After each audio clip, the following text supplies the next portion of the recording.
Magandang umaga, Pilipinas. Nagbabalik ang Panahon TV. Madalas nating marinig na problema ng mundo ang unti-unting pag-init dahil sa carbon dioxide. Ito'y kadalasang nagmumula sa mga sasakyan at pagsusunog ng coal na siya naman ginagamit natin para sa elektrisidad. Bagamat kayang iproseso ng mga halaman ang carbon dioxide, matagal na proseso ito kumpara sa mas mabilis na pag-init ng mundo. Kaya naman ang mga scientist, yan po ay sa US Department, nakatuklas ng isang paraan para i-convert ang carbon dioxide sa pagiging fuel. Naturally, hindi kasi reactive ang carbon dioxide sa mga chemical process, kaya naman naisipang i-convert muna ito sa pagiging carbon monoxide. Mahalagang discovery ito lalo't nagpapatuloy ang pag-init ng ating daigdig. At pag-uusapan na rin natin yung mainit na panahon, alamin natin kung magiging mainit ba ngayong araw. Check natin yung forecast ng Pag-asa. Unahin natin dito sa Luzon, dito po sa Metro Manila para sa mga elementary students na gustong pumasok dito sa Philippine Science High School. Unahin na po natin mamaya po sa aming express ay ibabahagi namin yung mga detalye kaugnay niyan. Pero sa ngayon, check muna natin yung magiging lagay ng panahon. Ayon po sa Pag-asa, inaasahan pa rin natin itong maulap na kalangitan siyang magdadala ng mga pag-ulan sa bahaging yan ng Luzon. Ganyang panahon din yung mararanasan. Dito po yan sa may Baguio, Tuguegarao, hanggang dito sa may Lawag, pati na rin sa Tagaytay hanggang sa may Legazpi. Kung mapapansin naman natin, inaasahan itong mga paminsanang pag-ulan dito yan sa Lawag hanggang dito sa may bahagi nitong Puerto Princesa.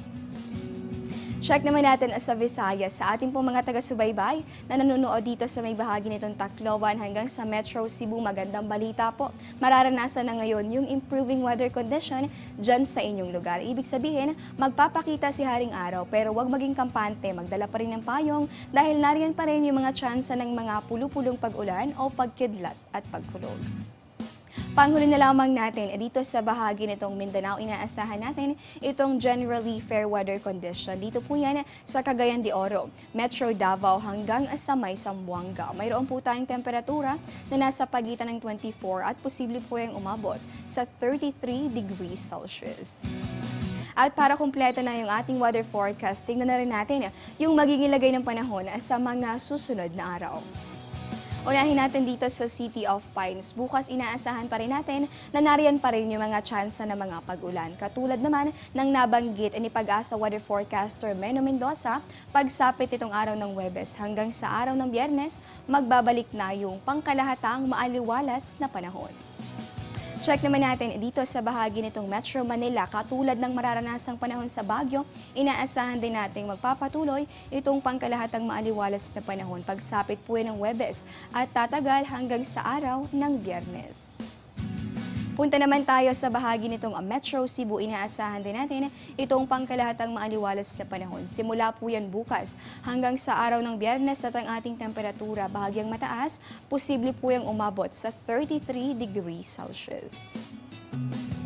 Check naman natin dito sa Metro Davao. Mai-enjoy ng mga residente itong pangkalahatang maaliwalas na panahon. Magpapakita si Haring Araw pero huwag kalilimutang magdala ng payong dahil nariyan pa rin yung tsansa ng mga pulu-pulong pag-ulan o pagkidlat at pagkulog. Ang ating pong temperatura, posibleng umabot yan sa 33 degrees Celsius. Kaya naman huwag kalilimutang magdala ng payong. Panangga po yan sa mainit na panahon at mga tsansa ng mga pag-ulan. Panghuli na lamang po natin dito sa bahagi nitong Zamboanga City. Katulad nung panahon na mararanasan sa bahagi nitong Metro Davao, inaasahan natin itong pangkalahatang maaliwalas na weather condition.